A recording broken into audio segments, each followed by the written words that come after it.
Hello students, my self अभिषेक अग्रवाल और स्वागत करता हूं आपका आप ही के चैनल मैग्नेट ब्रेन्स पर। एक ऐसा चैनल जो 2 4 5 चैप्टर नहीं बल्कि सारे चैप्टर जो आपके सिलेबस में और जो आपके सिलेबस में नहीं भी है उनके एक्सक्लूसिव वीडियोस बनाकर आप तक पहुंचाते हैं आपकी पढ़ाई को बेहतर करने के लिए, वो भी absolutely free of cost. Quality education दी जाती है बिल्कुल फ्री में। स्वागत करता हूं ऐसे चैनल पे। और क्लास 11th केमिस्ट्री का सेकेंड चैप्टर जो कि एटॉमिक स्ट्रक्चर है, इसका सबसे इंपॉर्टेंट टॉपिक जो है वो हम इस वीडियो में डिस्कस करने जा रहे हैं, जिस टॉपिक का नाम है photo electric effect.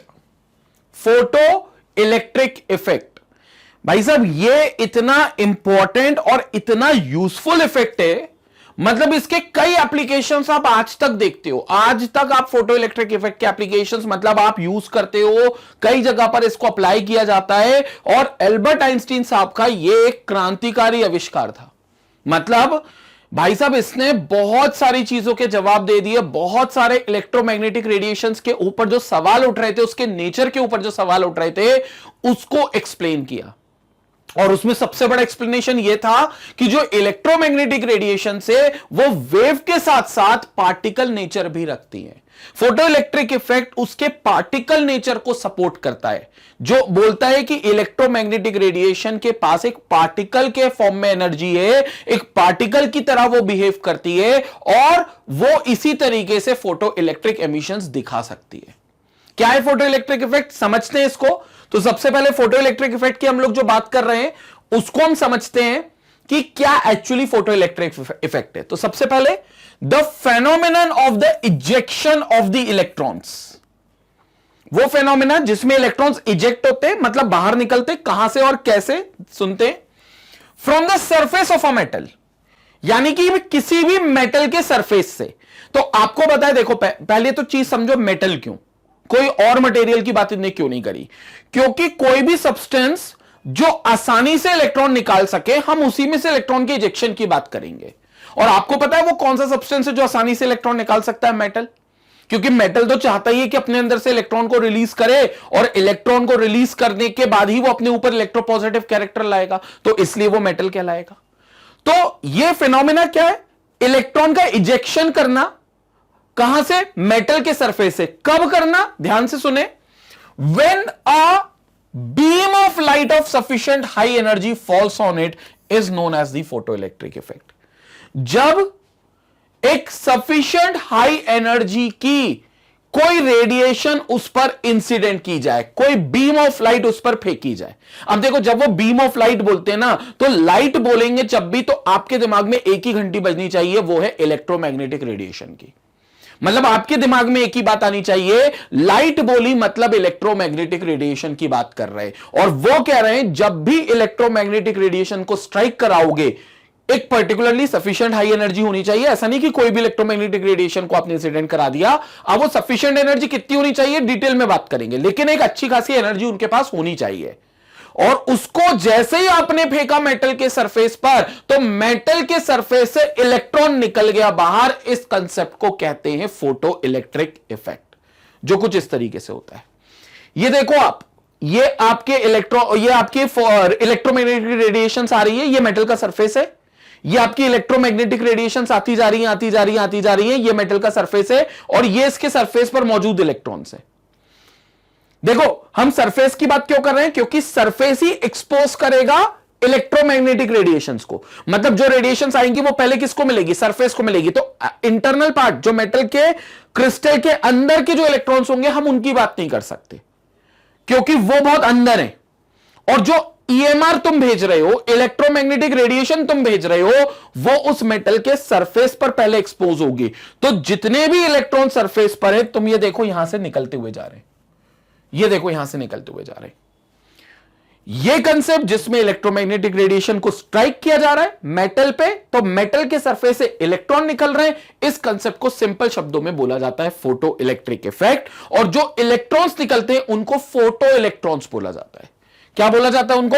Photo electrons. Photo electrons. तो जो इलेक्ट्रॉन्स निकल रहे हैं वो फोटो इलेक्ट्रॉन्स होते हैं। तो सिंपल कंसेप्ट क्या है कि सपोज करो ये एक मेटल का सरफेस है,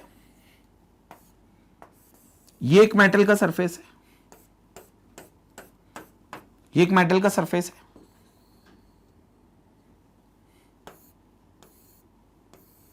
और इसके सरफेस पर कुछ इलेक्ट्रॉन्स बैठे हुए हैं। ठीक है, इसके सरफेस पर कुछ इलेक्ट्रॉन्स बैठे हुए हैं। ये रहे इलेक्ट्रॉन्स, इलेक्ट्रॉन्स, इलेक्ट्रॉन्स, इलेक्ट्रॉन्स, ऐसे कुछ सरफेस पर इलेक्ट्रॉन्स बैठे हुए। ये इलेक्ट्रॉन्स सरफेस पर बैठे हुए हैं। ठीक है, अब क्या करा आपने, एक ईएमआर को इसके ऊपर स्ट्राइक कराया, जिसके पास एक अच्छी खासी एनर्जी है। अब ये अच्छी खासी एनर्जी क्या है, ये मैं एक्सप्लेन करूंगा, कितनी एनर्जी चाहिए, क्या चाहिए, लेकिन अभी मानना एक सफिशिएंट इनफ एनर्जी है जो इलेक्ट्रॉन को निकालने में काफी है। तो वो इलेक्ट्रोमैग्नेटिक रेडिएशन इस पे खटाक करके इसको स्ट्राइक किया आपने, ये भेज दी इस पर इलेक्ट्रोमैग्नेटिक रेडिएशन। तो ये जो इलेक्ट्रॉन आपको दिख रहा है ये एकदम से नॉकड आउट होगा। तो this electron will knocked out, ये इलेक्ट्रॉन नॉकड आउट होगा, एकदम से बाहर निकलेगा। और एक बात तय कि जब इलेक्ट्रॉन जैसे ही नॉकड आउट होगा, अंग्रेजी का वर्ड यूज कर रहा हूं, नॉकड आउट होगा, तो वो एकदम से उचकता हुआ बाहर आएगा। और जब वो उचकता हुआ बाहर आएगा तो भाई साहब उसके पास कुछ काइनेटिक एनर्जी होगी। मतलब ये electron will definitely possess a kinetic energy, so it will going to have its own kinetic energy. So it will possess kinetic energy. तो इसके पास अपनी काइनेटिक एनर्जी होगी। कौन सी एनर्जी होगी, काइनेटिक एनर्जी। तो इस इलेक्ट्रॉन के पास काइनेटिक एनर्जी होगी। क्या होगी उस काइनेटिक एनर्जी की वैल्यू, यह भी मैं आपको एक्सप्लेन करूंगा, लेकिन यस उसके पास खुद की एनर्जी होगी which is called its kinetic energy.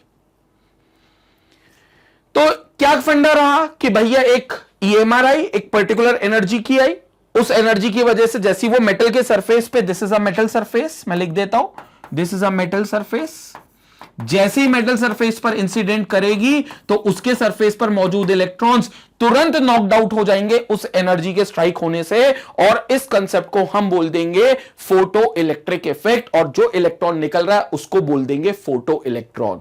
ये इलेक्ट्रॉन क्या है, फोटो इलेक्ट्रॉन है, जिसके पास खुद की काइनेटिक एनर्जी है। क्लियर हो गया, इसका जो एनिमेटेड जीआईएफ है वो ये है जो आपको क्लियर दिखाई दे रहा है। जल्दी से आप स्क्रीनशॉट लें, फिर मैं आगे बात करता हूं।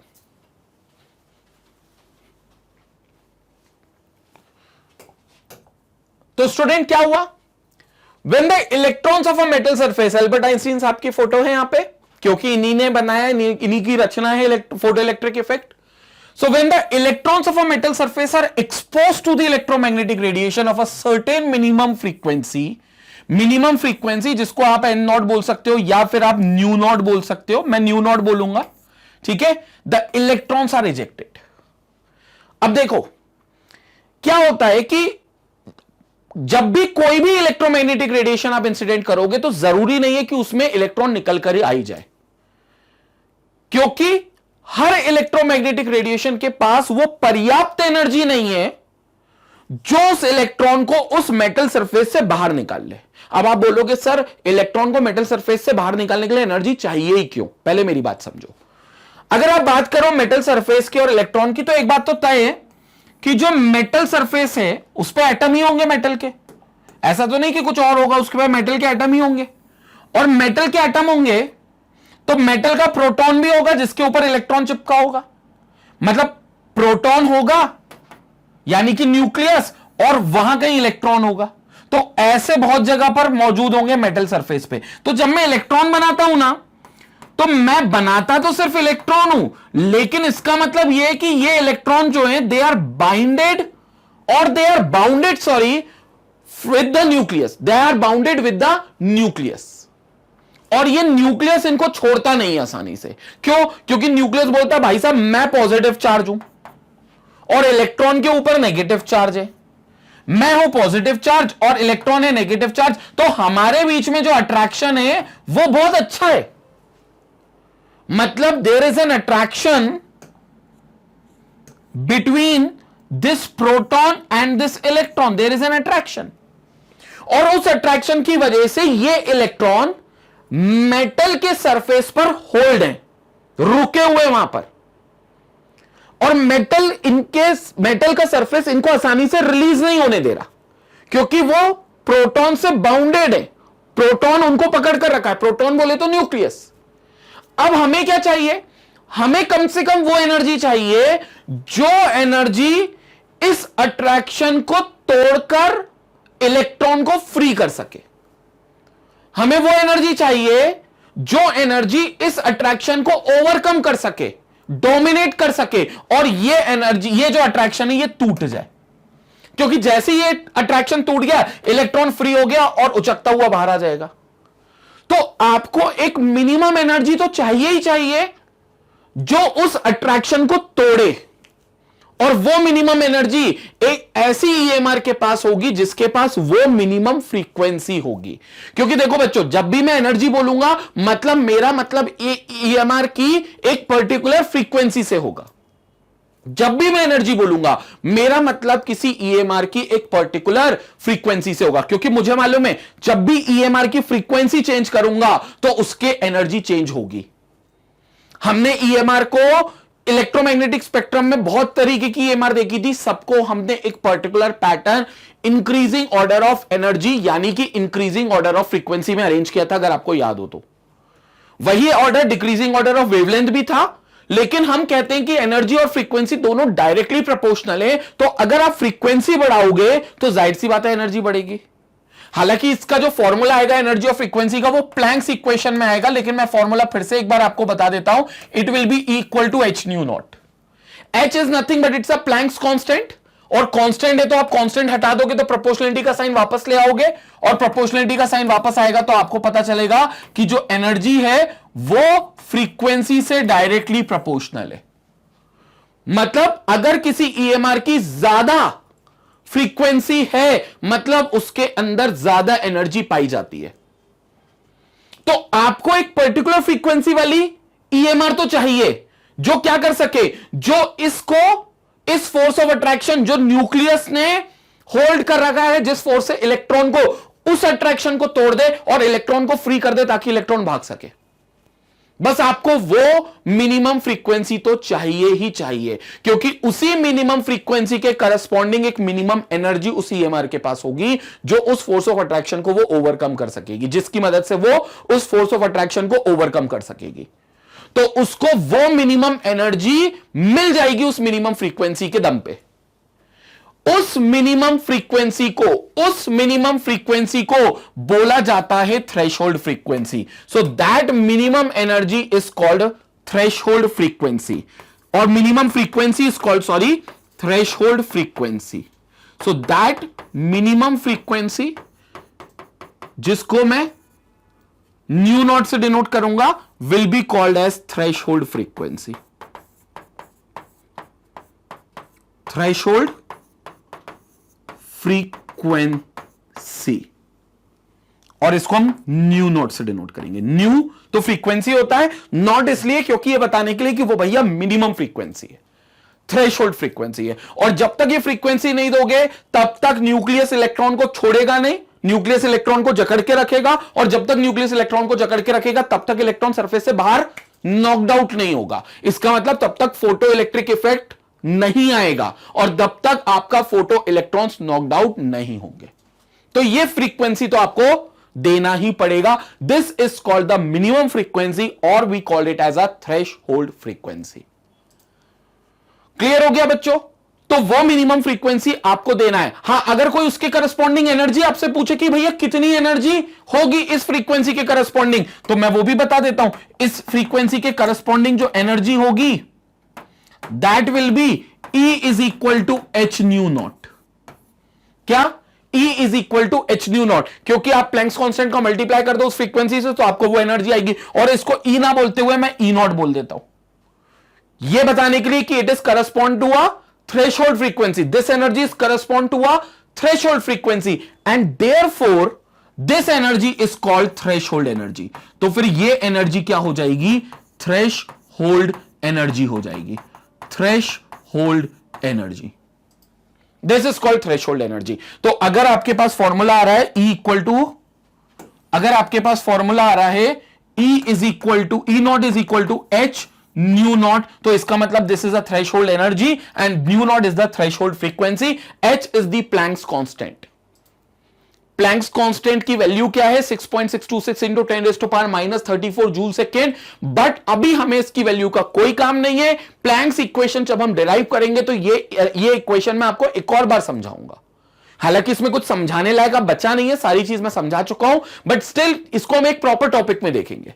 बट अभी फिलहाल E naught is equal to h nu naught, where E naught is the threshold energy and nu naught is the threshold frequency. और ये वो मिनिमम एनर्जी है और उसके करस्पॉन्डिंग ये वो मिनिमम फ्रीक्वेंसी है जो फोटो इलेक्ट्रिक इफेक्ट कॉज कर सके। मतलब अगर ये फ्रीक्वेंसी इस ईएमआर जो इंसिडेंट आप करने वाले हो, अगर इस ईएमआर के पास ये फ्रीक्वेंसी नहीं रही तो 100% ये फोटो इलेक्ट्रिक इफेक्ट कॉज नहीं कर सकती। इतनी फ्रीक्वेंसी होना जरूरी है। अब ये जो थ्रेशोल्ड एनर्जी है बच्चों, इसको वर्क फंक्शन भी बोला जाता है मेटल का। मतलब इसको क्या बोलते हैं? Work function of metal. Work function मतलब ये वो कम से कम एनर्जी है जिसमें मेटल काम करने लायक बन जाएगा। तो इसलिए इस ई नॉट को वर्क फंक्शन ऑफ मेटल भी बोलते हैं कि मेटल काम करने लायक बन जाए, इतनी एनर्जी उस मेटल को सरफेस को देनी पड़ेगी। उस मेटल के सरफेस को इतनी एनर्जी देनी पड़ेगी। अब हम बोलेंगे सर मेटल से काम क्या करवाना है? भैया फोटो इलेक्ट्रिक इफेक्ट करवाना है। ये इलेक्ट्रॉन जो आपको दिख रहा है, इस इलेक्ट्रॉन को नॉकड आउट करवाना, यही तो काम है फोटो इलेक्ट्रिक इफेक्ट में मेटल का। तो इसीलिए ये मेटल का वर्क फंक्शन बन जाएगा कि भैया ये जो ई नॉट है it is called as a work function of a metal. Clear हो गया? इस वर्क फंक्शन को बच्चों डिनोट करते हैं फाई से। इस वर्क फंक्शन को हम डिनोट करते हैं फाई से। फाई का आपको पता होगा साइन, अगर आप लोग मैथ स्टूडेंट्स हैं तो आपने कई बार एंगल बताए होंगे, जो कि थीटा के बाद दूसरे एंगल जो डिनोट्स किए जाते हैं वो दूसरा डिनोशन होता है फाई। तो इस फाई से वर्क फंक्शन डिनोट करते हैं। तो कोई आपसे पूछे वर्क फंक्शन क्या है तो बोलना it is the minimum energy required to cause the photo electric effect from the metal, from any metal. ये वो मिनिमम एनर्जी है जो चाहिए किसी भी मेटल को ताकि वो फोटो इलेक्ट्रिक इफेक्ट कॉज कर सके। And it is also called a threshold energy and the frequency correspond to that threshold energy is called threshold frequency. Clear हो गया बच्चों? तो ये है अभी हमारा basic concept photo electric effect को डिटरमाइन करने का या फोटो इलेक्ट्रिक इफेक्ट को समझने का। आप स्क्रीनशॉट लो, उसके बाद मैं एक और इंपॉर्टेंट चीज बताता हूं जिसमें मैंने काइनेटिक एनर्जी की बात करनी है। आप पहले स्क्रीनशॉट लो फिर अपन आगे बात करते हैं।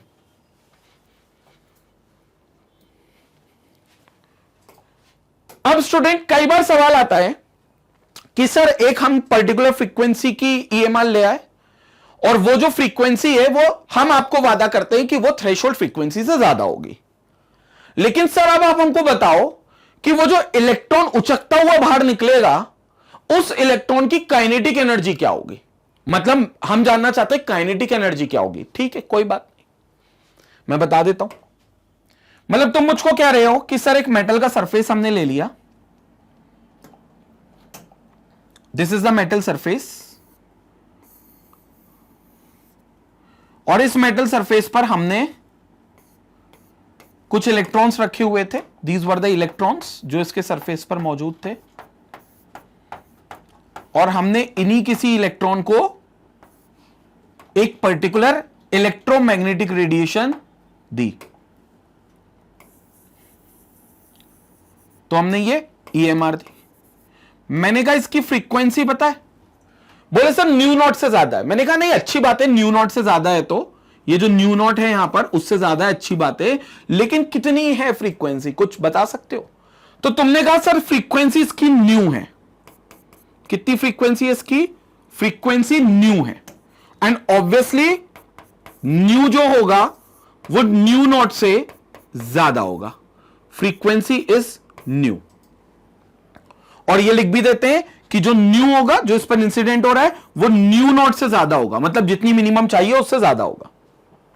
हमने कहा बढ़िया बात है। हमने कहा फिर क्या हुआ? कहते सर ये इलेक्ट्रॉन उचकता हुआ बाहर आ गया। हमने कहा बढ़िया बात है, ये इलेक्ट्रॉन उचकता हुआ बाहर आ गया, और मैंने कहा है कि इसके पास काइनेटिक एनर्जी होगी। तो सवाल ये पूछ रहे हैं कि सर इसकी काइनेटिक एनर्जी कितनी होगी, वो काइनेटिक एनर्जी हमें बता दो कि वो काइनेटिक एनर्जी कितनी होगी। ठीक है, अब आप एक कंसेप्ट समझो बच्चों, law of conservation of energy पूरे ब्रह्मांड में ट्रू होल्ड होता है। मतलब बिल्कुल सिद्ध साबित होता है कि भैया law of conservation of energy में कोई खोट नहीं है। और वो क्या कहता है? Energy can neither be created nor be destroyed but it can change from one form to another form. ना एनर्जी को आप नष्ट कर सकते हो ना पैदा कर सकते हो, सिर्फ उसको एक फॉर्म से दूसरे फॉर्म में कन्वर्ट कर सकते हो। तो हमने कहा भैया जो एनर्जी तुमने दी, कौन सी एनर्जी? आपने जो एनर्जी ईएमआर के रूप में उसको दी, वो एनर्जी क्या थी? वो एनर्जी एक्चुअली थी एच न्यू। ये एनर्जी आपने सप्लाई करी क्योंकि आपने न्यू फ्रीक्वेंसी की, ईएमआर इसके ऊपर स्ट्राइक करी, तो आपने एच न्यू के बराबर की energy the. This is the incident energy. मैं ये कह सकता हूं this is the supplied energy. This is the supplied energy जो आपने मेटल के सरफेस को सप्लाई करी, तो ये सप्लाइड एनर्जी हो गई। ठीक है, अब ये जो एच न्यू है, इसने क्या काम किया? इसने दो काम किए। इसने, ये मत सोचो कि इसने डायरेक्ट इलेक्ट्रॉन को निकाल दिया, नहीं नहीं नहीं नहीं नहीं, इस पूरी एनर्जी ने डायरेक्ट इलेक्ट्रॉन को नहीं निकाला, क्योंकि कुछ, इस जो एनर्जी हमने दी है, इसका कुछ हिस्सा इलेक्ट्रॉन को मेटल के सरफेस में जो न्यूक्लियस मौजूद है उसके चुंगल से छुड़ाने में भी लग गई होगी। उसके चुंगल से छुड़ाने में मतलब जो मेटल के सरफेस पर एटम है उसके अंदर जो न्यूक्लियस है, वो न्यूक्लियस उस मेटल सरफेस के इलेक्ट्रॉन को पकड़ कर रखा है। तो यही एनर्जी का कुछ हिस्सा उस इलेक्ट्रॉन को फ्री करने में जाहिर सी बात है जाया होगा, मतलब वो वेस्ट होगा। तो आप क्या करोगे? ये एनर्जी अब दो काम करेगी। क्या काम करेगी? एक एच न्यू नॉट यानी कि थ्रेशोल्ड एनर्जी सप्लाई करेगी। This is called threshold energy. Threshold energy supply करेगी और फिर बची हुई एनर्जी से, मतलब जितनी थ्रेशोल्ड में लग गई उतनी तो लग गई, जितनी थ्रेशोल्ड में जाया होनी थी उतनी तो जाया हो गई। अब जो एनर्जी बची है उसको काइनेटिक एनर्जी प्रोवाइड कर देगी इलेक्ट्रॉन को। तो वो बची हुई एनर्जी पूर्ण रूप से कन्वर्ट हो जाएगी इलेक्ट्रॉन की काइनेटिक एनर्जी में। तो यहां पर क्या आ जाएगा? Kinetic energy. यहां क्या आ जाएगा? Kinetic energy. तो ये काइनेटिक एनर्जी में, तो ये जो एनर्जी आपने दी है एच न्यू, ये एनर्जी जो है H nu not threshold energy भी देगी और kinetic energy. H nu not basically हम कह सकते हैं वर्क फंक्शन है, तो हम फाई भी बोल सकते हैं इसको। ये फाई भी आप बोल सकते हो और इसकी जगह आप वर्क फंक्शन भी लिख सकते हो, कोई दिक्कत नहीं है। मैं अगली लाइन में वो वाला स्टेटमेंट लिख दूंगा, तो आप ये वर्क फंक्शन भी लिख सकते हो। So energy will be equal to phi plus kinetic energy. तो फाई प्लस काइनेटिक एनर्जी में जो फाई है वो वर्क फंक्शन है, जो मिनिमम एनर्जी आपको चाहिए, प्लस बची हुई एनर्जी जो होगी वो काइनेटिक एनर्जी में कन्वर्ट हो जाएगी। अब आप ई को क्या लिख सकते हो? E will be written as h nu, phi can be written as h nu naught plus kinetic energy. आपने पूछी थी काइनेटिक एनर्जी का फॉर्मूला, तो मैं यहां से काइनेटिक एनर्जी का फॉर्मूला बना देता हूं।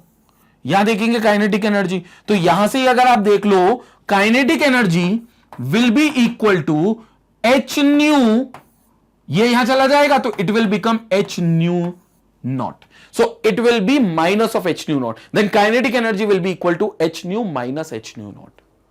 मतलब जितनी एनर्जी सप्लाइड करी माइनस जो वर्क फंक्शन था वो काइनेटिक एनर्जी के बराबर होगा। तो हम कह सकते हैं kinetic energy is equal to energy supplied to metal, जितनी एनर्जी आपने सप्लाई करी मेटल को, माइनस वर्क फंक्शन, जितना वर्क फंक्शन उस मेटल का है, यानी कि जितना उस मेटल को वर्क फंक्शन चाहिए वो आपने माइनस कर दिया।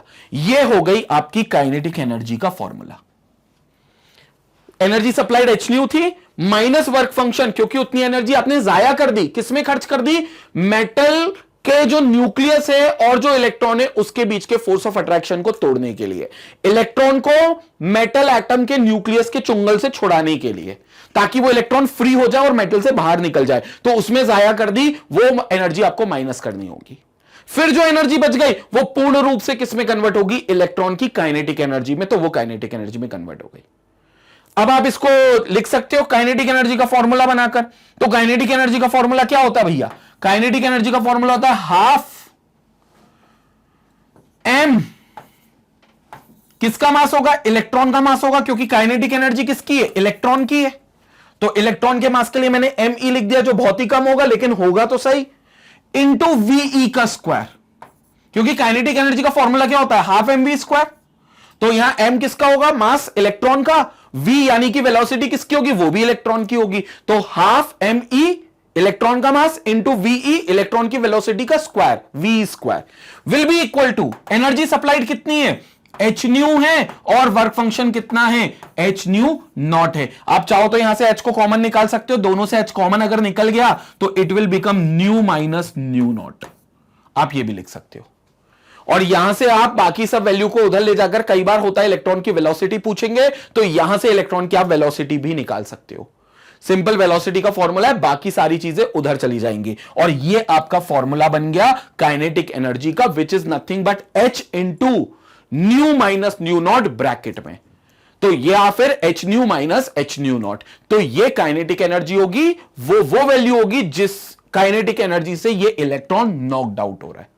तो ये काइनेटिक एनर्जी का फॉर्मूला बनता है। क्लियर हो गया बच्चों? तो सारी चीज आपको समझ में आ गई, काइनेटिक एनर्जी का फॉर्मूला आपको क्लियर हो गया। तो ये सारी चीजें होती हैं जो हमें फोटो इलेक्ट्रिक इफेक्ट के बारे में जानने की बहुत ज्यादा जरूरत होती है, क्योंकि इस पर ही ज्यादातर क्वेश्चंस आते हैं। न्यूमेरिकल आते हैं कई बार काइनेटिक एनर्जी पर बेस्ड, और बहुत कॉमन क्वेश्चन होता है आपके स्कूल एग्जाम के लिए। एक बार आप स्क्रीनशॉट लीजिए, फिर और बातें मेरे को फोटो इलेक्ट्रिक इफेक्ट में कर दी है, हम करेंगे। पहले आप स्क्रीनशॉट ले लो। तो स्टूडेंट, अब हमने देख लिया है काइनेटिक एनर्जी का फॉर्मूला, कि काइनेटिक एनर्जी हम कैसे कैलकुलेट करते हैं। अब बात करते हैं कि काइनेटिक एनर्जी कब चेंज होगी। मतलब हम कह रहे हैं भैया इलेक्ट्रॉन निकल रहा है, अच्छी बात है, मेटल पे जैसी ईएमआर पड़ती है इलेक्ट्रॉन निकलता है, बहुत बढ़िया बात है। लेकिन वो इलेक्ट्रॉन की स्पीड कब बढ़ेगी? भाई बड़ा सुस्त होकर निकल रहा है, मतलब ऐसे पॉप आउट होता है, एकदम नॉक्ड होता है, वही मर जाता है। हमने कहा यार भाग तो सही भाई, क्या है ये तेरे में? तो हम चाहते हैं उसकी काइनेटिक एनर्जी बढ़े। तो वो कैसे बढ़ेगी? अब देखो, काइनेटिक एनर्जी का तो एक ही फंडा है। काइनेटिक एनर्जी का फॉर्मूला भी हमने निकाल लिया, H into new minus new not. अब आप देख लो कि जो काइनेटिक एनर्जी है वो H और न्यू माइनस न्यू नॉट के डिफरेंस पे चलती है। अब H तो भूल जाओ भैया, H तो कांस्टेंट है। H तो क्या है?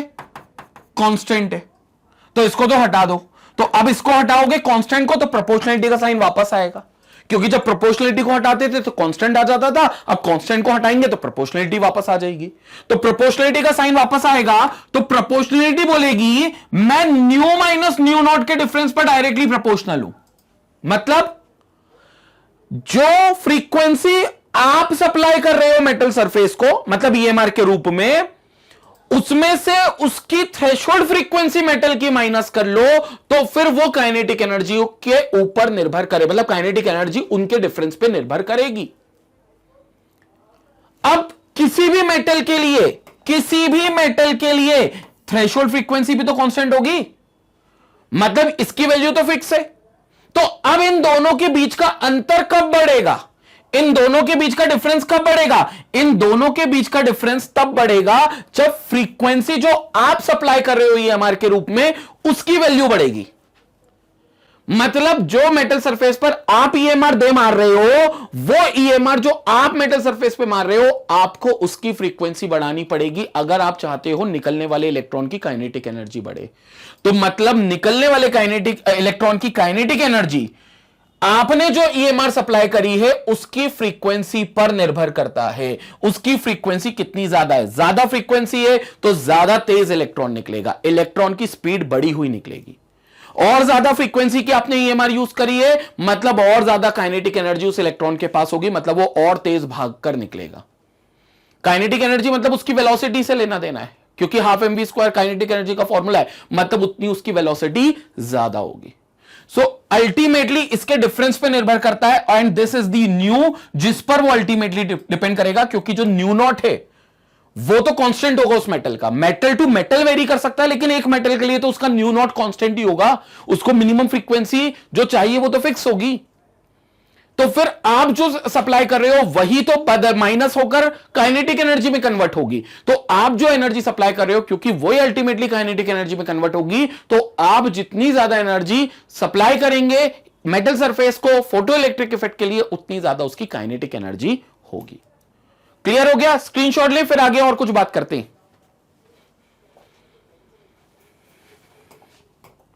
अब student, the ejected electrons are termed as the photo electrons. जो इजेक्टेड इलेक्ट्रॉन्स है वो फोटो इलेक्ट्रॉन्स है। देखो जैसे इनने गामा रेडिएशन भेज दी, हालांकि बहुत खतरनाक है, मतलब रेडिएशन भेजी इलेक्ट्रॉन को उचकाने के लिए मेटल सरफेस से, तो ये गामा रेडिएशन इतनी खतरनाक है, मतलब मेटल से इलेक्ट्रॉन तो बाद में उचकता, पहले तो इंसान ही उचक जाता जो गामा रेडिएशन भेज रहा है फोटो इलेक्ट्रिक के लिए। तो ये कुछ ज्यादा ही हो गई, लेकिन ठीक है चलेगा, वो दिखाने के लिए कि हम इतनी ज्यादा एनर्जी इसको सप्लाई कर रहे हैं। तो वो एटम में जैसी आपने वो एनर्जी दी, जैसे इलेक्ट्रॉन को एनर्जी दी, तो देखो इलेक्ट्रॉन तुरंत निकल गया, और वो इलेक्ट्रॉन जो निकला है उसको आपने फोटो इलेक्ट्रॉन बोल दिया। कौन सा इलेक्ट्रॉन निकल गया? Photo electron. क्लियर हो गया? The minimum frequency of the electromagnetic radiation required to eject the electrons from the metal surface is called the threshold frequency. कई लोग सोच रहे होंगे सर ने थ्रेशोल्ड फ्रीक्वेंसी की डेफिनेशन नहीं लिखवाई, मैं इसी स्लाइड का वेट कर रहा था ताकि आप स्क्रीनशॉट ले लो और थ्रेशोल्ड फ्रीक्वेंसी की डेफिनेशन आपको मिल जाए। स्क्रीनशॉट लो। तो ये थी थ्रेशोल्ड फ्रीक्वेंसी की डेफिनेशन, वो मिनिमम एनर्जी जो किसी भी मेटल सरफेस को चाहिए ही चाहिए ताकि वो अपने सरफेस से इलेक्ट्रॉन को इजेक्ट कर सके और फोटो इलेक्ट्रिक इफेक्ट दर्शा सके। उस फ्रीक्वेंसी को थ्रेशोल्ड फ्रीक्वेंसी बोलते हैं, और उस फ्रीक्वेंसी के करस्पॉन्ड जो एनर्जी बनेगी equal to h nu naught या E naught equal to h nu naught, वो ई जो होगा वो थ्रेशोल्ड एनर्जी होगा। कई जगह हम ई भी डिनोट करते हैं, कई जगह हम ई नॉट भी डिनोट करते हैं, तो कोई उससे अंतर नहीं है। बट याद रखना बच्चों, काइनेटिक एनर्जी का जो फॉर्मूला है वो ई जो आप सप्लाई करते हो माइनस ई नॉट जो उसको थ्रेशोल्ड फ्रीक्वेंसी में चाहिए, और आप ई नॉट की जगह उसको फाई भी बोल सकते हो। क्लियर हो गया? तो ये आपका काइनेटिक एनर्जी का फॉर्मूला होगा। दूसरा फॉर्मूला मैं लिखवा चुका हूं, ई की जगह आप एच न्यू लिख सकते हो और फाई की जगह आप एच न्यू नॉट लिख सकते हो, जिसमें आप जब एच को कॉमन लोगे तो it will become new minus new not. Clear हो गया? तो ये थ्रेशोल्ड फ्रीक्वेंसी की बेसिक डेफिनेशन थी जो हमें बताई गई थी। अब बच्चों हमें कुछ देखना है ग्राफ को। ग्राफ क्यों देख रहे हैं? क्योंकि आपको पता होना चाहिए कि जब आप ईएमआर की फ्रीक्वेंसी बदलोगे तो क्या असर होगा। हालांकि मैंने आपको बता दिया जितनी ज्यादा फ्रीक्वेंसी बढ़ाते जाओगे उतनी स्पीड में इलेक्ट्रॉन निकलता जाएगा, मतलब उतनी उसकी ज्यादा काइनेटिक एनर्जी होगी। लेकिन ईएमआर का एक और पैरामीटर है जो हम बदल सकते हैं। वो क्या? वो हम बदल सकते हैं इंटेंसिटी। क्या बदल सकते हैं? इंटेंसिटी। और हमें यह देखना है कि अगर किसी ईएमआर की हम इंटेंसिटी बदलते हैं तो फिर क्या असर होता है उसकी काइनेटिक एनर्जी पर या उससे निकलने वाले इलेक्ट्रिक करंट के ऊपर। अब इलेक्ट्रिक करंट कहां से आता है मैं सब बताता हूं, अपन पहले आगे समझते हैं कि अगली स्लाइड में क्या है। तो अगली स्लाइड में हमारा graph related to photo electric effect, मतलब हमें फोटो इलेक्ट्रिक इफेक्ट से रिलेटेड ग्राफ समझने हैं, जो ग्राफ इस फोटो इलेक्ट्रिक इफेक्ट को और डिटेल में हमें समझा सकते हैं। अब देखो, जब भी मैं ग्राफ बनाऊंगा तो मैं दो चीजों का वेरिएशन देखूंगा, मतलब एक दूसरे के रिस्पेक्ट में दो चीजों का वेरिएशन देखूंगा। अब उसमें ईएमआर के लिए उन दो में से क्या हो सकता है? ईएमआर के लिए उन दो चीजों जो वेरिएशन वेरी करेंगी वो दो चीजों में से वो दो चीजें क्या हो सकती है ईएमआर के लिए? या तो आप ईएमआर की फ्रीक्वेंसी बदलोगे, यह तय है, या तो आप ईएमआर की फ्रीक्वेंसी बदलोगे, या फिर आप ईएमआर की इंटेंसिटी बदलोगे। या तो फ्रीक्वेंसी बदलोगे या फिर उसकी इंटेंसिटी बदलोगे। अब फ्रीक्वेंसी बदलने का मतलब क्या है? आप ईएमआर ही बदल रहे हो, मतलब जो टाइप ऑफ इलेक्ट्रोमैग्नेटिक रेडिएशन से आप उसका टाइप ही बदल रहे हो। मतलब हो सकता है पहले आप विजिबल रीजन में ही वॉयलेट लाइट को इंसिडेंट करते थे, वॉयलेट को, तो अब आपने कहा मैं ऑरेंज को इंसिडेंट करूंगा या ग्रीन को करूंगा या रेड को करूंगा, तो इसका मतलब आपने इंसिडेंट ईएमआर की फ्रीक्वेंसी बदल दी। और ऐसा जरूरी नहीं विजिबल में ही आओ, हमने अभी जो एनिमेटेड इमेज देखी थी इससे पहले, वो इमेज में आपको गामा रेडिएशंस बताई थी। वो जो आपको ग्राफिक दिखाया था उसमें आपको गामा रेज दिखाई थी, तो गामा रेडिएशंस जो उसमें दिखाई थी वो भी आप यूज कर सकते हो। तो भैया विजिबल रीजन में पहले रेस आप स्ट्राइक करवाते थे मेटल सरफेस पे, अब आप गामा रेडिएशन स्ट्राइक करवा रहे हो मेटल सरफेस पे, तो आपने फ्रीक्वेंसी बदल दी। तो फ्रीक्वेंसी बदलने का मतलब यह है कि आपने ईएमआर रेडिएशन का टाइप ही बदल दिया। पहले कोई और टाइप की ईएमआर रेडिएशन थी, जैसी फ्रीक्वेंसी बदली तो कोई दूसरे टाइप की ईएमआर रेडिएशन आई। और उससे कलर भी चेंज होगा, मतलब जो रेडिएशन इंसिडेंट हो रही है उसका कलर भी चेंज होगा। और हम तो कहते हैं विजिबल रेंज की बात कर लें, तो अगर आप पहले वॉयलेट लाइट इंसिडेंट कराते थे तो आप ऑरेंज करा रहे हो, ग्रीन करा रहे हो, येलो, अब कलर चेंज कर रहे हो। तो मतलब फ्रीक्वेंसी चेंज होना मतलब भैया कलर चेंज होना। तो आप ईएमआर का कलर और टाइप, हम दोनों चीज बोल सकते हैं, और टाइप चेंज कर रहे हो। तो ईएमआर का कलर और टाइप चेंज कर रहे हो। लेकिन जब मैं बोलता हूं इंटेंसिटी चेंज करना, तो आप एक पर्टिकुलर ईएमआर पर ही हो, आप ईएमआर नहीं बदल रहे हो, आप इलेक्ट्रोमैग्नेटिक रेडिएशन जिसको मैं ईएमआर बोलता हूं, आप उसका टाइप नहीं बदल रहे हो, लेकिन उसकी ब्राइटनेस बदल रहे हो। इंटेंसिटी बोले तो ब्राइटनेस। देखो इसके लिए अच्छा एग्जांपल मैं आपको समझाता हूं दो चीजों से। आपका टेलीविजन सेट होता है, उसमें दो डिस्प्ले में दो सेटिंग्स आती हैं। एक आती है कलर की सेटिंग्स और एक आती है ब्राइटनेस की सेटिंग्स। कई बार आप उसको बार को प्लस माइनस करते हो, तो आप देखना जो टीवी पर जो मोशन ग्राफिक्स चल रहे हैं उनके कलर चेंज होते हैं। कभी एकदम बहुत चटक, एकदम कोई रेड कलर की कोई इमेज अगर चल रही है तो एकदम चटक लाल हो जाएगी, और फिर वो अपोजिट साइड ले जाने पर एकदम ब्लैक एंड व्हाइट हो जाएगी। चटक लाल हो जाएगी फिर ब्लैक एंड व्हाइट। इसका मतलब वहां क्या चेंज हुई है? वहां फ्रीक्वेंसी चेंज हुई है उस लाइट की जो टीवी से निकलकर आपकी आंखों तक पहुंच रही थी, उसकी आपने फ्रीक्वेंसी चेंज कर दी। क्योंकि कलर चेंज हो गया मतलब फ्रीक्वेंसी चेंज हो गई। और वहां पर हम कहेंगे हमारी जो ईएमआर अब आंखों में आ रही है, वो पहले जब चटक लाल थी तो अलग फ्रीक्वेंसी आ रही थी, और अब ब्लैक एंड व्हाइट हो गई तो एक अलग फ्रीक्वेंसी आ रही है। वहीं पर दूसरा सेटिंग क्या होता है? वो होता है इंटेंसिटी का। इंटेंसिटी मतलब कितनी ब्राइटनेस से वो लाइट आपकी आंखों में आ रही है। तो एक बार आप बिल्कुल जीरो कर दोगे तो बिल्कुल ब्लैक हो जाएगी स्क्रीन, कुछ लगेगा, ऐसा लगेगा टीवी बंद हो गई। और फिर एकदम 100 कर दोगे तो एकदम बिल्कुल एकदम आंखों में चौंधिया जाएंगी आंखें, एकदम से बिल्कुल एकदम वो एकदम लाइट आपकी आंखों में पड़ेगी, एकदम ब्राइट हो जाएगी वो चीज। वो हो गई इंटेंसिटी। मतलब उस समय आपने क्या करा? उस समय कलर जो था वही रखा रहने दिया, लेकिन कलर की ब्राइटनेस आपने चेंज कर दी। तो हम कहेंगे आपने ईएमआर तो सेम रखी, यानी कि फ्रीक्वेंसी तो सेम रखी, लेकिन आपने इंटेंसिटी चेंज कर दी।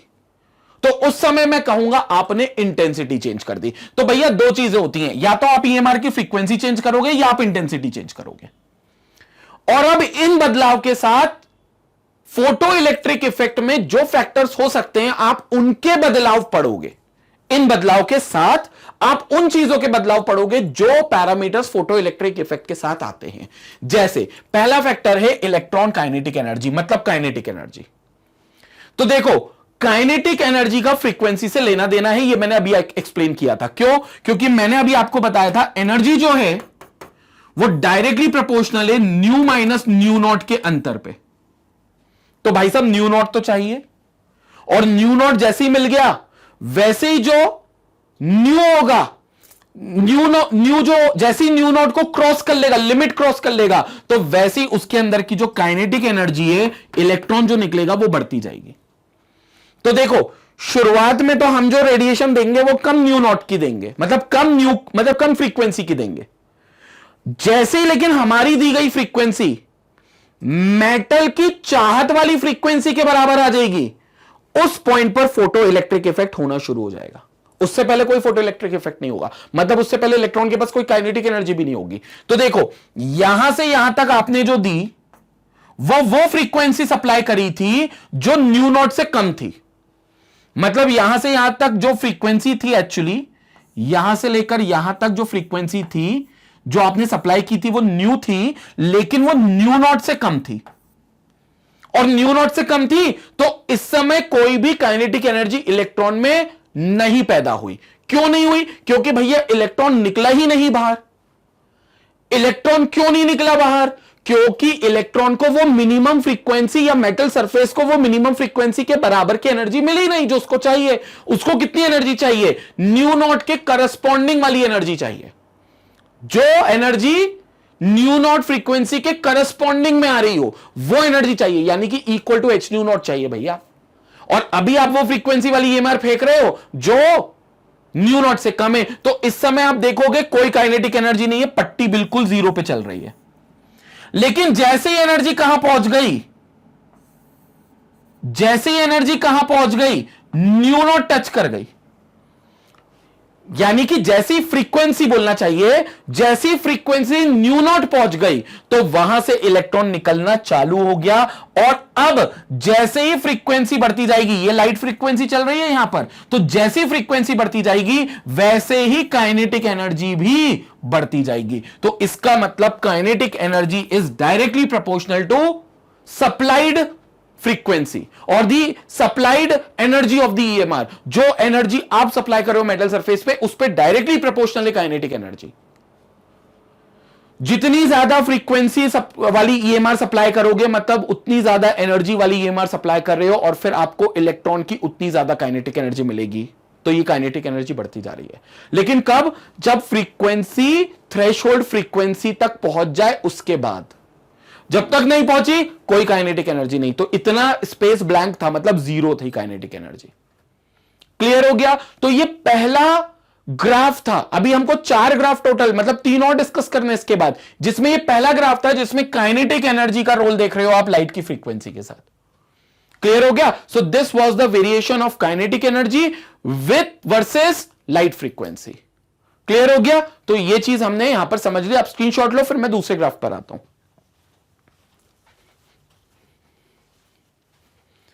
अब दूसरा ग्राफ समझते हैं बच्चों। जो दूसरा ग्राफ है वो एक काइनेटिक एनर्जी का वर्सेस लाइट की इंटेंसिटी का।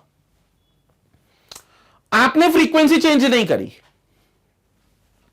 काइनेटिक एनर्जी जिस बदलाव पे चलती थी वो बदलाव था फ्रीक्वेंसी का बदलाव। जितनी ज्यादा फ्रीक्वेंसी होगी काइनेटिक एनर्जी उतनी ज्यादा होगी। लेकिन अब आप कह रहे हो आप फ्रीक्वेंसी चेंज ही नहीं कर रहे, बल्कि अब आप लाइट इंटेंसिटी चेंज कर रहे हो। तो आपने एक फ्रीक्वेंसी की लाइट पकड़ ली, आपने एक फ्रीक्वेंसी की ईएमआर पकड़ ली। सपोज करो रेड कलर की ईएमआर हमने पकड़ ली और उसको पता कर लिया कि भैया इस ईएमआर को फेंकने से, मेटल के सरफेस पर फेंकने से मेटल एक इलेक्ट्रॉन निकाल कर दे देता है, फोटो इलेक्ट्रिक इफेक्ट हो जाता है। तो अब उस लाल रंग के रूप बदल रहा हूं मैं। रूप बोले तो हल्का लाल रंग, light red, moderate red, dark red, बिल्कुल चटक लाल। मतलब लाल रंग की जो इंटेंसिटी है, रेड ईएमआर की जो इंटेंसिटी है वो चेंज कर रहा हूं, यानी कि उसकी जो ब्राइटनेस है वो बदल रहा हूं। और मैं देखना चाहता हूं काइनेटिक एनर्जी पर क्या असर होगा। तो भाई साहब काइनेटिक एनर्जी पर कुछ असर नहीं होगा। क्यों नहीं होगा? क्योंकि काइनेटिक एनर्जी चेंज होती ही नहीं है इंटेंसिटी से, वो एक फिक्स वैल्यू दिखाएगी। तो देखो, आप कितनी भी इंटेंसिटी को कम ज्यादा कर लो, कहीं भी ले जाओ, यहां कर लो तो ज्यादा कर लो, यहां कर लो तो कम कर लो, आप कुछ भी कर लो इंटेंसिटी का, काइनेटिक एनर्जी कांस्टेंट लाइन बना रही है। कोई वेरिएशन नहीं आ रहा काइनेटिक एनर्जी में, मतलब काइनेटिक एनर्जी इंटेंसिटी पर चलती ही नहीं है। तो काइनेटिक एनर्जी सिर्फ क्या बोलती है भैया, जो इलेक्ट्रॉन्स जितने स्पीड में भाग रहे हैं वही स्पीड मेंटेन करे रहेंगे, चाहे आप हल्के लाल रंग की ईएमआर भेजो या फिर आप चटक लाल रंग की ईएमआर भेजो। काइनेटिक एनर्जी पर कोई असर नहीं पड़ेगा, इलेक्ट्रॉन की वेलोसिटी पर कोई असर नहीं पड़ेगा। भले आप बस लाल रंग चेंज मत करना, लाल रंग चेंज कर दिया तो फिर काइनेटिक एनर्जी पर असर पड़ेगा, फिर स्पीड कम ज्यादा हो जाएगी। लेकिन अगर आप बोल रहे हो सिर्फ लाल रंग हमने पकड़ा है, फ्रीक्वेंसी चेंज नहीं कर रहे लेकिन इंटेंसिटी चेंज कर रहे हो, लाल रंग के रूप चेंज कर रहे हो, रेड ईएमआर जो आप फेंक रहे हो वो अलग अलग ब्राइटनेस की फेंक रहे हो, तो फिर कोई भी काइनेटिक एनर्जी में चेंज नहीं आएगा और काइनेटिक एनर्जी एक कांस्टेंट वैल्यू रखेगी, एक फिक्स वैल्यू रखेगी। तो मतलब जो मूविंग इलेक्ट्रॉन्स जो नॉकड आउट होकर भागेंगे वो सेम स्पीड से भागेंगे और रेड कलर की इंटेंसिटी कितनी भी चेंज कर लो उनकी स्पीड में कोई भी फर्क नहीं आएगा। यह ग्राफ यही कहता है। और यह भी कब आएगा? जब जो फ्रीक्वेंसी आपने डिसाइड कर ली कि वो न्यू नॉट से ज्यादा होगी उसी पर आएगा। मतलब this is a graph only when new is greater then new not. अगर न्यू ही ग्रेटर नहीं न्यू नॉट से, तो भाई साहब फिर तो काइनेटिक एनर्जी आई नहीं, तो उसके वेरिएशन क्या देखना। इलेक्ट्रॉन अभी निकला ही नहीं, कम से कम न्यू नॉट के बराबर तो एनर्जी दो ताकि इलेक्ट्रॉन निकल सके और तब काइनेटिक एनर्जी का वेरिएशन देख सके। तो फिर ये काइनेटिक एनर्जी का वेरिएशन आएगा कि उसमें कोई वेरिएशन नहीं आएगा, मतलब वो कांस्टेंट वैल्यू फॉलो करेगा जितनी भी इंटेंसिटी चेंज करो। तो इसका मतलब आप अगर इंटेंसिटी चेंज करते हो, the speed of the electron will remain the same, आप ये बोल सकते हो। So if intensity of incident EMR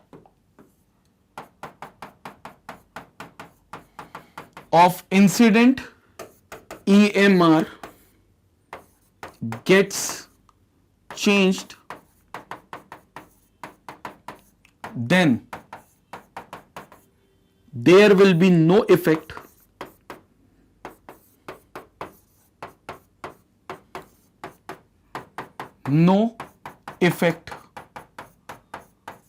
on kinetic energy of electron, that is the electron moves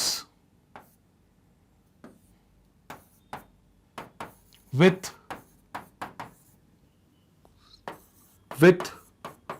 constant speed. तो electron will move with constant speed. तो electron की speed पे या कह लो उसकी काइनेटिक एनर्जी पर कोई असर नहीं पड़ेगा अगर आप इंटेंसिटी चेंज करते हो। तो ये तभी असर पड़ेंगे जब फ्रीक्वेंसी चेंज करोगे। तो और फ्रीक्वेंसी चेंज करने पर वेलोसिटी बढ़ेगी, फ्रीक्वेंसी बढ़ने पर वेलोसिटी बढ़ेगी और काइनेटिक एनर्जी भी इसका मतलब बढ़ेगी। क्लियर हो गया? दूसरे ग्राफ का स्क्रीनशॉट लेंगे, फिर हम तीसरे और चौथे ग्राफ की बात करते हैं। स्क्रीनशॉट लीजिए।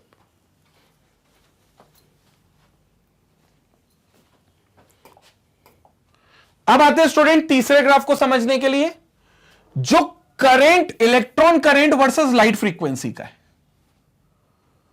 Electron current versus light frequency. अब क्या है, फ्रीक्वेंसी बदल दी तो वो पूछ रहे इलेक्ट्रॉन के द्वारा पैदा होने वाला करंट। अब आप बोलोगे सर यहां करंट कहां से आ गया? देखो भैया, फिजिक्स कहती है कहीं पे भी अगर चार्ज है कर कुछ, और अगर वो चार्ज भाग सकता है, मूव कर सकता है, तो 100% वो इलेक्ट्रिक करंट इंड्यूस कर सकता है, मतलब करंट को पैदा कर सकता है, वहां करंट जनरेट हो सकता है। बस आप चार्ज को भगाने की जुगाड़ बना लो, और जहां पर आप चार्ज को भगा सकते हो, जहां पर भी मूव कर सकता है, वहां इलेक्ट्रिक करंट प्रोड्यूस हो सकता है। तो यहां पर तो फोटो इलेक्ट्रिक इफेक्ट में तो साक्षात भाग रहा है। ईएमआर फेंको मेटल के सरफेस से, इलेक्ट्रॉन उचकता हुआ बाहर आएगा और भागेगा। तो यहां तो करंट की बात की जा सकती, बिल्कुल की जा सकती है। अब वो कह रहे हैं वो जो करंट की वैल्यू होगी कम ज्यादा, जो भी एम्पियर में होगी, जो हमें एम मीटर से पता चल सकती है, वो करंट की वैल्यू का क्या असर होगा फ्रीक्वेंसी पर। अब देखो मेरी बात समझो,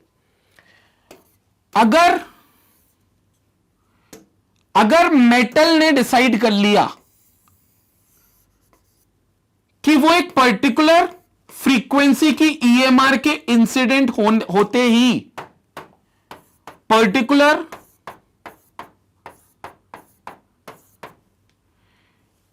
ईएमआर के मेटल सरफेस पर इंसिडेंट होते ही इलेक्ट्रॉन एक पर्टिकुलर निकालेगी। जरूरी नहीं एक निकाले, दो भी निकाल सकती है, तीन भी निकाल सकती है, लेकिन एक पर्टिकुलर ईएमआर जिसकी फ्रीक्वेंसी न्यू है, उसके इंसिडेंट होते ही अगर वो एक इलेक्ट्रॉन निकाल रही है, एग्जाम्पल दे रहा हूं, एक इलेक्ट्रॉन फिक्स कर दिया मैंने, तो फिर भले आप फ्रीक्वेंसी बदल लो, कोई और फ्रीक्वेंसी ले आओ और उतनी ही इंटेंसिटी रखो, इंटेंसिटी चेंज नहीं करना, सिर्फ फ्रीक्वेंसी चेंज करना, तो सेम इंटेंसिटी की अगर कोई दूसरी ईएमआर आप ले आते हो, मान लो आपने हल्का रेड कलर की एक फ्रीक्वेंसी, हल्के रेड कलर की आपने एक वेवलेंथ ली, ईएमआर ली, और उसको स्ट्राइक करा एक मेटल सरफेस पे, तो आपने देखा एक इलेक्ट्रॉन निकल आया, आपने देखा एक इलेक्ट्रॉन निकल आया। तो अब आप मानकर चलो हल्का नारंगी कलर यूज कर लेते, ऑरेंज कलर, और उतनी ही इंटेंसिटी, उतना ही हल्का लेते जितना रेड कलर आपने लाइट लिया है, तो फिर ऑरेंज कलर से भी इलेक्ट्रॉन निकलता, लेकिन एक ही निकलता, इलेक्ट्रॉन की संख्या नहीं बदलती। तो सर फिर क्या अंतर रहा लाल से ऑरेंज में आने में? स्पीड का अंतर रहा, काइनेटिक एनर्जी का अंतर रहा, क्योंकि आपको यह बात पता है कि जो रेड कलर के से निकलने वाले इलेक्ट्रॉन की स्पीड होगी, उससे ज्यादा होगी किसकी स्पीड? ऑरेंज कलर के ईएमआर के इंसिडेंट होने पर निकलने वाले इलेक्ट्रॉन की। क्योंकि ऑरेंज कलर के पास जो एनर्जी है वो ज्यादा है एज कंपेयर टू रेड, क्योंकि ऑरेंज की जो वेवलेंथ है वो छोटी है, यानी कि फ्रीक्वेंसी ज्यादा, और फ्रीक्वेंसी ज्यादा मतलब एनर्जी ज्यादा है, तो मतलब ऑरेंज कलर से जो रेडिएशन जो इलेक्ट्रॉन निकलेगा उसकी ज्यादा स्पीड होगी, लेकिन संख्या उस इलेक्ट्रॉन की भी एक ही होगी। ऐसा नहीं होगा कि मान लो आपने रेड कलर की रेडिएशन डाली तो एक इलेक्ट्रॉन निकलता था, तो ऑरेंज से 2 निकल जाएंगे, और इधर और हम आए ब्लू पर आए तो हो सकता है 3 निकल जाए, और हम इंडिगो पर आए तो 4 निकल जाए, और वॉयलेट पर आए तो भैया 10 निकल जाए। नहीं, अगर आप फ्रीक्वेंसी बदल रहे हो with the same intensity of all the EMR, तो आपके इलेक्ट्रॉन की संख्या वही रहेगी जो पहले निकली थी। बस अंतर क्या होगा बार बार ईएमआर, क्योंकि आप ईएमआर चेंज कर रहे हो तो आप फ्रीक्वेंसी चेंज कर रहे हो, और हम फ्रीक्वेंसी से समझ चुके वेरिएशन कि आप उसकी काइनेटिक एनर्जी चेंज कर सकते हो, आप उस इलेक्ट्रॉन जो निकल रहा है उसकी स्पीड बदल सकते हो। तो भैया ये सिर्फ इलेक्ट्रॉन की स्पीड बढ़ाएंगे। तो अगर मैं कोई ईएमआर एक पर्टिकुलर फ्रीक्वेंसी का दे रहा हूं, and if it ejects only 1 electron, and suppose this is the same this is the EMR of frequency nu1, say nu1 with the same intensity I1, और अब मैं इसकी इंटेंसिटी चेंज कर दूं, मतलब यहां पर वही मेटल सरफेस है, यहां पर वही मेटल सरफेस है, ये उसका इलेक्ट्रॉन है, और अब मैं दूसरी EMR ले आऊं, ये दूसरी EMR है भैया, और दूसरी EMR है, मतलब इसकी फ्रीक्वेंसी क्या है, इसकी फ्रीक्वेंसी है nu2, लेकिन इसकी इंटेंसिटी भी I1 है, तो अब भी इलेक्ट्रॉन निकलेगा, लेकिन यहां पर भी इलेक्ट्रॉन की संख्या एक ही होगी, only 1 electron will eject out, क्योंकि पहले भी इंटेंसिटी I1 पर एक ही इलेक्ट्रॉन निकला था, तो अब भी एक ही इलेक्ट्रॉन निकलेगा। हां, यह बात अलग है कि इसकी स्पीड ज्यादा होगी, इसकी काइनेटिक एनर्जी ज्यादा होगी, मतलब मान लो this is kinetic energy 1, this is kinetic energy 1 and this is kinetic energy 2, और अगर मैं कहूं कि nu2 जो है यानी कि सेकंड फ्रीक्वेंसी वो फर्स्ट फ्रीक्वेंसी से ज्यादा है, सो अगर if nu2 is greater than nu1, then kinetic energy 2 will be more than kinetic energy 1, तो काइनेटिक एनर्जी चेंज ज्यादा होगी।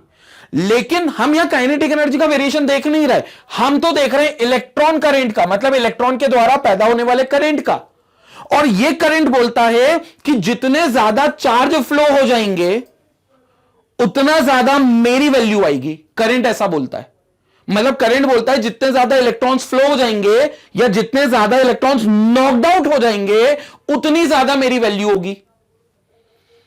लेकिन यहां तो नॉकड आउट इलेक्ट्रॉन की संख्या तो सेम है, तो जब नॉकड आउट इलेक्ट्रॉन की संख्या अगर सेम है, नॉकड आउट इलेक्ट्रॉन की अगर संख्या बच्चों सेम है, तो नॉकड आउट इलेक्ट्रॉन की संख्या सेम होने से इलेक्ट्रिक करंट जो सब मिलेगा आपको उस फोटो इलेक्ट्रिक इफेक्ट के दम पे, वो भी सेम वैल्यू का मिलेगा, सेम एंपियर का मिलेगा, क्योंकि इलेक्ट्रिक करंट क्या है, चार्जेस फ्लोइंग पर यूनिट टाइम, तो time is constant, it is per unit. So अब आपको चार्जेस देखने कितने ज्यादा फ्लो हो सकते हैं, और चार्जेस जो हैं वो फ्रीक्वेंसी के बदलने पर चेंज नहीं होते अगर आप सेम इंटेंसिटी पर काम कर रहे हो, तो आप कितनी भी फ्रीक्वेंसी बदल लो, चार्जेस की संख्या कभी चेंज नहीं होती। अगर 10 इलेक्ट्रॉन पहली बार में निकल रहे थे, तो दूसरी फ्रीक्वेंसी जो सेम इंटेंसिटी पे यूज करोगे तब भी 10 इलेक्ट्रॉन ही निकलेंगे।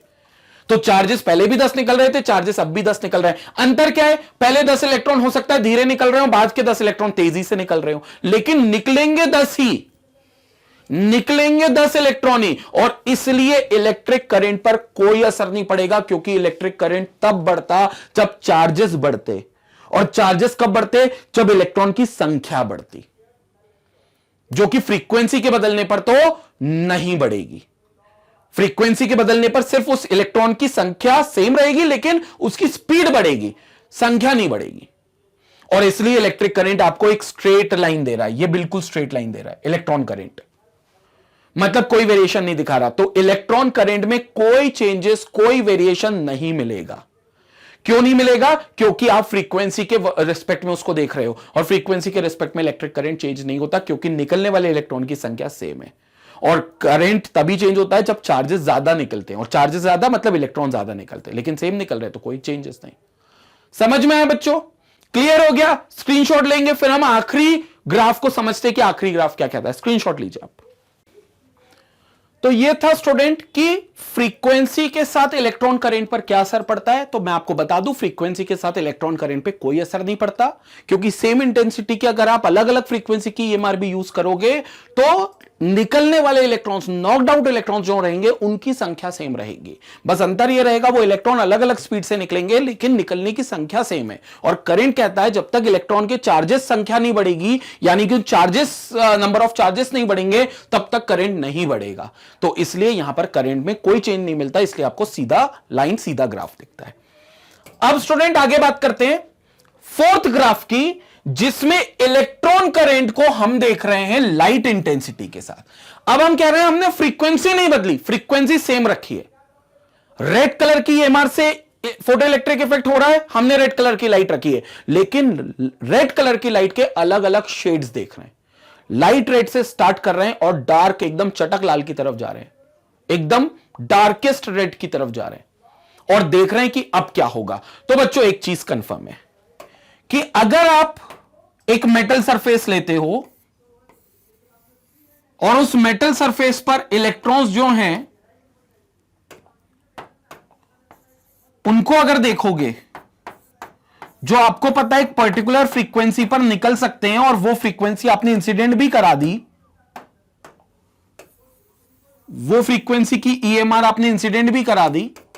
ये ईएमआर है जो आपने एक पर्टिकुलर न्यू फ्रीक्वेंसी की इंसिडेंट करा दी, लेकिन एक I1 रेडिएशन इंटेंसिटी पर। फ्रीक्वेंसी वही है, न्यू ही है, लेकिन इंटेंसिटी I1 है। तो मान लो ये दो इलेक्ट्रॉन्स नॉकड आउट हो गए, ये दो इलेक्ट्रॉन्स नॉकड आउट हो गए। सो इलेक्ट्रॉन की संख्या कितनी हो गई? 2 हो गई। लेकिन मान लो केस कुछ ऐसा होता कि फ्रीक्वेंसी यही रहती, फ्रीक्वेंसी यही रहती जो इंसिडेंट करा रहे हो,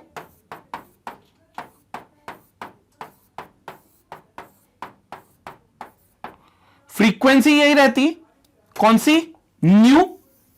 ये आपने ईएमआर दे दी जिसकी फ्रीक्वेंसी वही है, न्यू, लेकिन इसकी इंटेंसिटी अलग है I2, and such that I2 is greater then I1। मतलब इंटेंसिटी जो सेकेंड केस में ली है वो ज्यादा ली है, और फर्स्ट केस की इंटेंसिटी कम थी। तो यहां पर डार्कनेस और ब्राइटनेस का अंतर है। रेड कलर है तो रेड ही है, लेकिन डार्क रेड और लाइट रेड का अंतर है। वॉयलेट है तो वॉयलेट ही है दोनों केस में, लेकिन फिर डार्क वॉयलेट और लाइट वॉयलेट का अंतर है।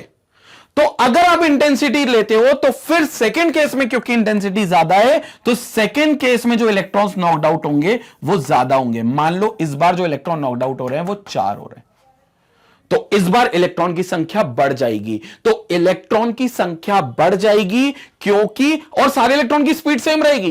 ये अच्छी बात है, क्योंकि फ्रीक्वेंसी सेम है ना। तो इस 2 इलेक्ट्रॉन जो इससे निकल रहे हैं उनकी स्पीड, और 4 इलेक्ट्रॉन जो इससे निकल रहे हैं उनकी स्पीड, वो स्पीड सेम रहेगी, क्योंकि आपने फ्रीक्वेंसी नहीं चेंज करी। लेकिन चूंकि आपने इंटेंसिटी चेंज कर दी है, तो भैया निकलने वाले इलेक्ट्रॉन की संख्या बदलेगी। और अगर निकलने वाले इलेक्ट्रॉन की संख्या बदलेगी बच्चों, तो 110% इलेक्ट्रिक करंट की वैल्यू बदलेगी। और निकलने वाले इलेक्ट्रॉन अगर ज्यादा हैं तो करंट भी ज्यादा होगा, क्योंकि इलेक्ट्रिक करंट डिपेंड करता है चार्जेस फ्लोइंग पर यूनिट टाइम, कितने चार्ज पर यूनिट टाइम में फ्लो कर रहे हैं। और अगर चार्ज बढ़ रहे हैं पर यूनिट टाइम में तो 100%, टाइम तो फिक्स है, पर यूनिट टाइम में, तो चार्जेस अगर बढ़ रहे हैं तो 100% चार्ज की वैल्यू बढ़ने से आपकी इलेक्ट्रिक करंट बढ़ेगा। और चार्ज क्यों बढ़ रहे हैं? क्योंकि पहले दो इलेक्ट्रॉन पास होते थे, अब 4 इलेक्ट्रॉन आगे बढ़ रहे हैं, मतलब 4 इलेक्ट्रॉन नॉकड आउट हो रहे हैं। तो 2 इलेक्ट्रॉन पे 2 इलेक्ट्रॉन के बराबर का चार्ज होगा, और 4 इलेक्ट्रॉन पे 4 इलेक्ट्रॉन के बराबर का चार्ज होगा, तो इसलिए इलेक्ट्रिक करंट बढ़ेगा। तो अब आप ग्राफ देखो, ये इलेक्ट्रॉन करंट जो है, इलेक्ट्रॉन के द्वारा पैदा होने वाला करंट, वो वैल्यू बढ़ रही है जैसे जैसे आप लाइट की इंटेंसिटी बढ़ा रहे हो।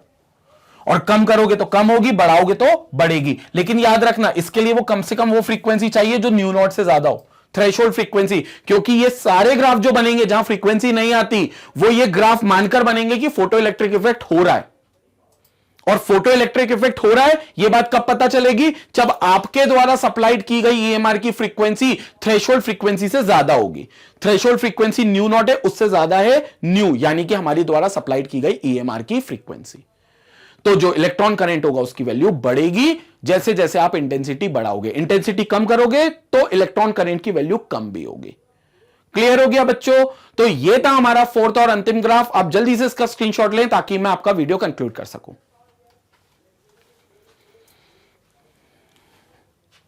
तो स्टूडेंट ये था फोटो इलेक्ट्रिक इफेक्ट जिसमें हमने डिटेल में बात करी है। किसकी? फोटो इलेक्ट्रिक इफेक्ट में, जिसमें हमने डिटेल में बात करी है कि कैसे उसके ग्राफ आते हैं, क्या उसके इफेक्ट्स होते हैं, क्या उनके पैरामीटर्स होते हैं, किन किन चीजों पर वो चेंज हो सकता है डिपेंडिंग की फ्रीक्वेंसी अगर हम चेंज कर रहे हैं तो किस चीज पर असर पड़ेगा फोटो इलेक्ट्रिक इफेक्ट में, और जब हम उसकी इंटेंसिटी चेंज कर रहे हैं तो किन चीजों पर असर पड़ेगा फोटो इलेक्ट्रिक इफेक्ट के पैरामीटर में। पैरामीटर्स में भी हमने इलेक्ट्रॉन करंट भी देखा है, काइनेटिक एनर्जी भी देखी है, और इन सबको हमने डिटेल में समझा है। कुछ और आपके कॉम्पिटिटिव लेवल पर भी फोटो इलेक्ट्रिक इफेक्ट के यूजेस आते हैं जिसमें आपको उनके वोल्टेजेस भी बताने पड़ते हैं, या एक इलेक्ट्रोड पोटेंशियल्स जो होते हैं वो हम कैलकुलेट करते हैं, जिसको हम लोग अलग से देखेंगे competitive exam point of view से। लेकिन जो आपके बोर्ड लेवल के पॉइंट ऑफ व्यू से होता है उतना हमारा फोटो इलेक्ट्रिक इफेक्ट कंप्लीट हो गया है। तो ये था हमारा फोटो इलेक्ट्रिक इफेक्ट। और स्टूडेंट जैसा है कि आपको पता है मैग्नेट ब्रेन्स में क्लास 4 से लेकर क्लास 12 तक के हर सब्जेक्ट हर चैप्टर के इन डेप्थ वीडियोस है जो आपकी पढ़ाई को बेहतर बनाने के लिए magnetbrains.com पर अवेलेबल है। इन्हें आप वहां से एक्सेस कर सकते हैं और वहीं से इनसे जुड़े हुए नोट्स को भी डाउनलोड कर सकते हैं। Thank you for watching us. Stay connected, stay educated, take care.